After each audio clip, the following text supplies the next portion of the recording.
It's 18 minutes past 4 here on Drive on Bcb 106.6 FM. Well, a new community project, Redemption Bridge, is aiming to support homeless people in Bradford by converting a bus into a hygiene and laundrette facility. And joining us in the studio now are Stephen and Rob from Redemption team. Welcome, guys. Welcome. Thank you for having us. That's our pleasure. So, what exactly is this bus going to be doing? Well, the bus, we plan to turn the bus into a shower facility, so we'll have 4 showers and we'll have 4 washing machines and 4 tumble dryers. So we'll be able to give showers to the homeless people, and we'll be able to provide them with clean clothes. But we also want to provide them with haircuts, so give them a full wee spruce up, help them feel good about themselves. I mean, thinking from my own personal experience, I've never been homeless myself, thankfully. But when I was working, I used to work for one of the major banks, and if I was having a down day, I knew that dressing up smartly, putting a little bit of aftershave on, being clean, etc., made me feel so much better as an individual. So why shouldn't that be the same for somebody in their situation? We just want to help them to have a little bit more sort of feel-good factor for them as individuals. And of course, if you are homeless, if you are living on the street, your clothes and your body, you're more prone to pick up muck more, aren't you? Do you know what I mean? In the way that people who live in houses come and go, you're not exposed to the environment. A good example is camping. I love going camping, and after 3 days of camping, when you get home, what do you want to do most? You want to have a shower and get clean.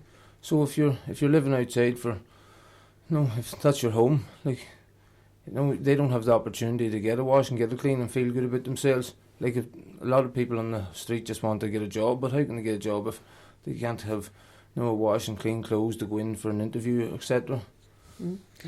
It's kind of important if you want that job, isn't it, to at least present well, first impressions. Absolutely, yes. And just feel human.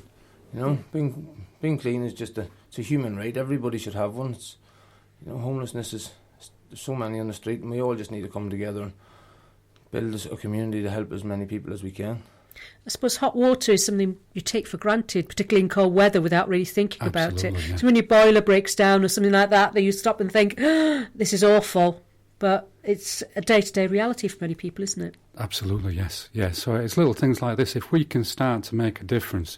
But one thing that we've not mentioned up to press is that we want this bus to be a gateway to other things as well. So we want it to be a gateway to services that the homeless people can plug into to help them to start to move back towards a position where they can get a job if they want one. And in fact, Stephen's got a whole host of different ideas which we might be able to talk about a little bit, about different businesses that we're going to set up so homeless people can actually use the bus, as I say, a stepping stone or a gateway to be able to get back into employment. Yeah, because this bus is the first of, but we hope to be many. But as we're looking for donations to try to get this one off the ground, we want to eventually be self-funded. So we've got an action plan, but we know we've got a year plan, 5-year plan.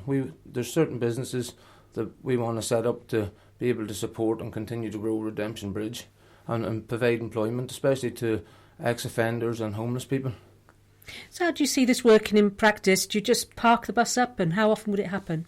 Well, we want to have the bus out as many days a week as we can, because if not every day, because we want to build a relationship with the people first of all, because if they don't trust you, they won't come to you. So it's all about getting out and meeting the people, as well as other charities and other organisations that's doing similar things. There's the likes of Bevan House, which is providing healthcare. So we think it'd be a great idea to be able to pull up beside them, let the people get a wash before they go in and see the doctor, vice versa. There's a dentistry bus, I think, in Leeds. It'll go well with the likes of that. We want to come together and work with other partners and other charities that's providing services as well as our own. So where are you now on the road to getting the bus? Well, on the road. Okay, so the bus has just been moved, or it's about to be moved to a safer location than where it is now, where it's been vandalised, as you well know. And once we've got it there, we can start to work on it. So again, we've got lots of plans. We've got somebody who's kindly offered to donate all of the windows that we've had smashed from an older sister bus that's out there. So that's brilliant. That's saved us an absolute shed load of cash.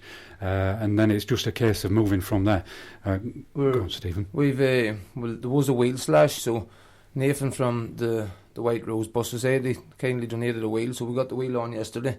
But when we went to start the bus, unfortunately the alternator had seized as well. So we've finally, with everybody between the bus community coming together, we finally sourced one. So it's getting sent up to us now. So it'll hopefully be here tomorrow. So we'll be able to get her started and get her moved to her new location and start repairing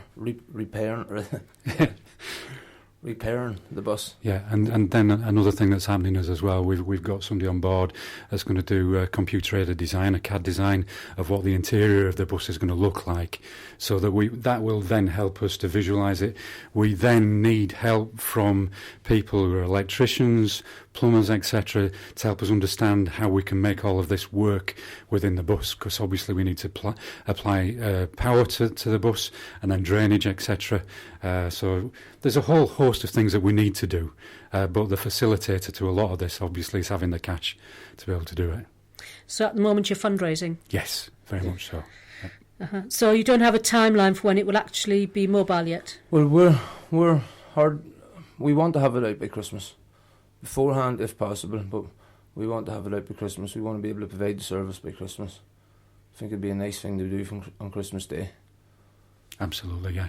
Bit of a tall order, but we're working towards that. It's a big goal and it's a big challenge, but it's. Yeah. So there might be people out there who are thinking, gosh, I've got some skills, or I've got some of the bits that you might need, or finance even. How do they go about getting in touch with you? Okay, well, we've got a list, and Stephen's got that with him.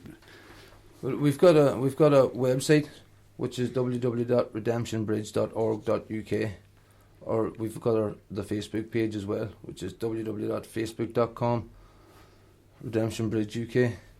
We've also got a Just Giving page and a GoFundMe page, which we can share the details with yourself. And we've got an email address, redemptionbridge@outlook.com. Okay, well, good luck with that. Thank you very much for joining us. That's Stephen and Rob there from Redemption Team on a new initiative that they're trying to get up and running, which is a mobile bus to provide laundry and showers and all sorts of other services for homeless people in the district. It is 4:25 here on Drive on BCB 106.6 FM.